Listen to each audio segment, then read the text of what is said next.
Welcome, MJG.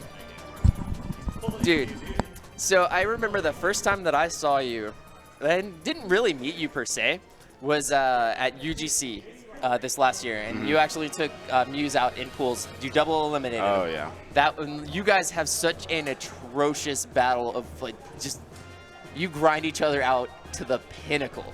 Yeah, that's sort of the matchup. Playing a lot more Toon Link has helped me understand the matchup more, because last time I played him, which was last week, and I actually ended up 3-0ing him. Okay. But yeah, like Toon Link in neutral does pretty well about like dancing around Villager, but off stage he struggles big time. Yeah. It's pretty free just to kind of cover most of the higher options, force him to go low, and just body him from there. Exactly. So let's bridge that into like because like Muse plays Toon Link, you play Villager, and those are both characters that you play. And so let's bridge that into like let's say the winner's final set where you went solo Toon Link. Which, like, honestly, your Toon Link, you have such a really different style than most of the other Toon Links. You don't pull bombs as much because you like to utilize the new normals because they cover a lot more options than, say, just bomb, right?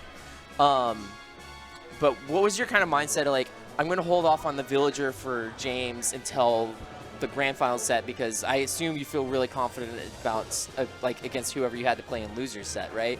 So you wanted to, I assume you wanted to get as much momentum possible with that Toon Link, right?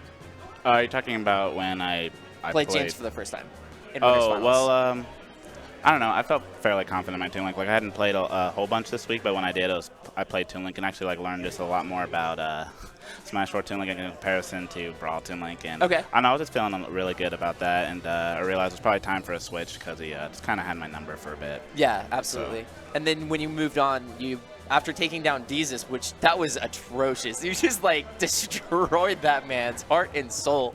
3-0, one of Oklahoma's best. And you were over here just like, I'm just going to camp this ledge. I'm just going to hit you with these fairs. Like, when you saw Deezus as somebody that was coming up in the bracket, were you kind of concerned about anything in that matchup? Or was that something that you felt confident about? I played the matchup several times, and I just kind of understand how Villager can kind of just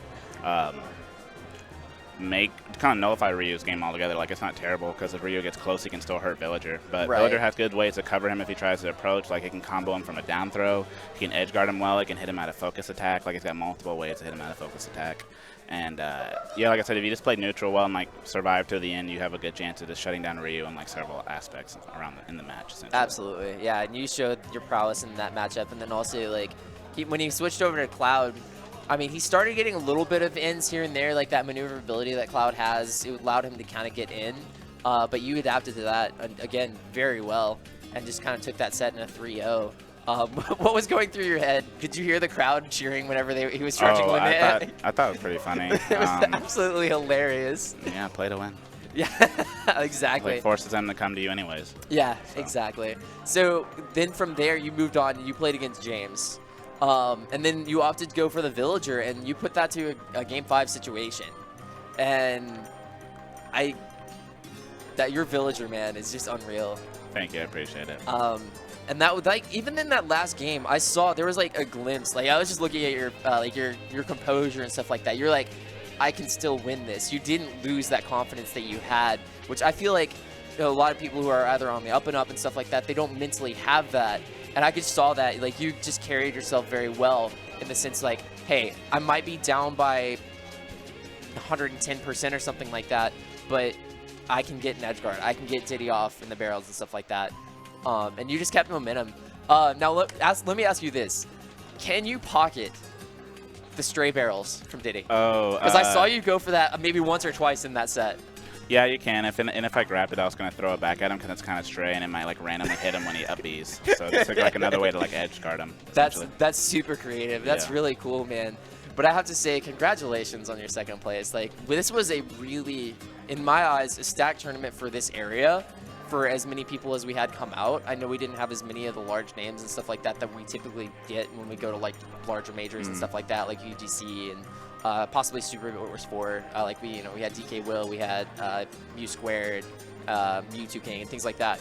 But for here, I think you did a phenomenal job, man. Like I have to absolutely congratulate you. Thank you, I appreciate it. But was there anything else that you wanted to add? Like anybody to like follow you on Twitter or anything like that? Do you stream stuff like that just for people watching today? I just ended up moving at the start of February, so once it gets fully situated, almost everything's almost together. But I plan on streaming. Cool. And you can follow me if you'd like to on Twitter at _MJ Jesus. So it's my tag and then EES. Cool. Yes, so Yeah, I'll give you the follow on that one. appreciate it. Definitely. But man, what a tournament, and like how did like overall this atmosphere that we had, I think. Oh yeah, the boys, Oklahoma comes through. It's a nice environment. I like it. So it's fun being here. Absolutely. It was dude, such a pleasure having you.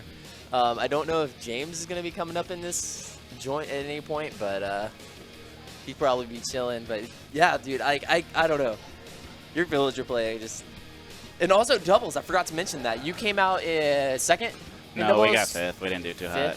Yeah. Oh yeah, you were teaming with Boneless, and you don't typically team with him. So how was that as an adaptation for you? Like I know like you are a god at doubles. You like literally you carry. I wouldn't necessarily say that you carry your teammate, but you like. I saw you going for so many things where you're like, I'm gonna get a really quick poke at the person that I'm in combat right now. I'm gonna go save my teammate, and then continue to go combo on somebody else. And you're also like really good about like the footstool execution too, which like with Robin it seemed really good too. And is Boneless, is he a Robin main? Yes, he mains Robin. Okay. So. And you typically team with I can't remember who's your typical team like static doubles partner? Well, I consider it Foe still, but he hasn't really like played in a while. So. Okay. But definitely Foe. Shout out to Green Team. My favorite teammate by far. For sure. So. But yeah, so like you're a very adaptive doubles player. I mean, fifth is very respectable. Like I think Muse and I got seventh, and we're relatively static. And you know, I just die a lot. Sometimes I just I'm a hindrance on the team, but I'm trying to work my way up out on that. But yeah, no, good stuff on that too. Like your gameplay in doubles too. It's just like you look at opportunities, and you just cover your teammate, and then you turn that situational disadvantage into an advantage.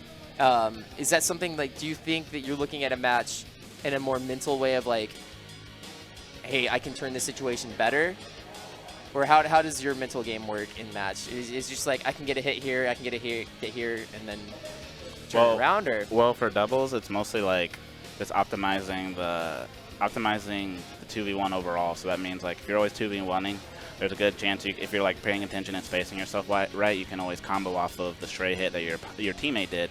And even if they get hit away, you can punish them. Like you're there to punish them. So like if you keep doing that, essentially the whole time you just get stage control. So that's why like what I mostly focus on. And like as villager, since he can edge guard fairly well, I'll also like get pretty aggressive off stage. Right. If I'm like already in that position. Yeah. So. Sick stuff. Well, I think we're gonna try to wrap this up so we can all get home. And I know, are you gonna be traveling back tonight? I think we're gonna make the drive back. Make a drive back. Yeah. Cool. I'll let you to it, man, so that way you can get yourself some grub and stuff like that. Again, congratulations, MJG. Thank you, sir. Take care of yourself. All right, I appreciate it, guys. Gonna be having to work on some Toon Link spam here in the future, so I'll see you guys, and thanks for supporting me as always. Later. Cool. Shout out to MJG for being our true homie. Next up, we're gonna have James joining me. We're gonna be getting the bomb diggity. He's right now hanging out with all the homies from the Oklahoma region. But yeah, man, what a tournament we have had today. One of the best events that I've like had the experience and pleasure to be involved with. Cool. James is coming on my way.